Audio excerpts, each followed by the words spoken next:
மனிதன் கடவுளோடு நல்ல ஒரு உறவு கிடையாது. அப்போ நாம் கிறிஸ்துவை நம்பி கிறிஸ்துவை ஏற்றுக்கொள்ளும் பொழுது கடவுளோடு நமக்கு நல்ல ஒரு உறவு ஏற்படுகிறது. அதுதான் முதல் ஆசீர்வாதம். அடுத்த ஆசீர்வாதம் 2வது வசனத்தில் வருது. 2வது ஆசீர்வாதமும் 3வது ஆசீர்வாதமும் 2வது வசனத்தில் வருது. அதாவது இன்றைக்கு இப்பொழுது நாம் கடவுளுடைய அருள் நிலை பெற்றுள்ளோம். அருள் நிலை எப்பவுமே நாம் கடவுளுடைய பிரசனத்தில் இருக்கலாம். எப்போ வேண்டுமானாலும் கடவுளை அணுகலாம். எப்போ வேண்டுமானாலும் அருள் நிலை கடவுளுடைய பிரசனத்திலே இருக்கும். அடுத்த ஆசீர்வாதம் இந்த 2வது வசனத்திலேயே கடைசி பகுதி.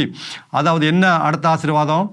ஒரு நாள் கடவுளுடைய மாட்சியில் நீங்களும் நானும் பங்கு பெற போகிறோம். எவ்வளோ பெரிய எதிர்நோக்கு, எவ்வளோ பெரிய ஆசீர்வாதம். கண்டிப்பாக நம்ம ஏதோ இந்த உலக வாழ்க்கை முடிச்சு ஏதோ ஒன்றுமில்லாமல் போவர்கள் அல்ல. நமக்கு ஒரு எதிர்காலம் உண்டு. கடவுளுடைய மாட்சியில் நாம் பங்கு பெற போகிறோம். எவ்வளோ பெரிய மகிழ்ச்சி.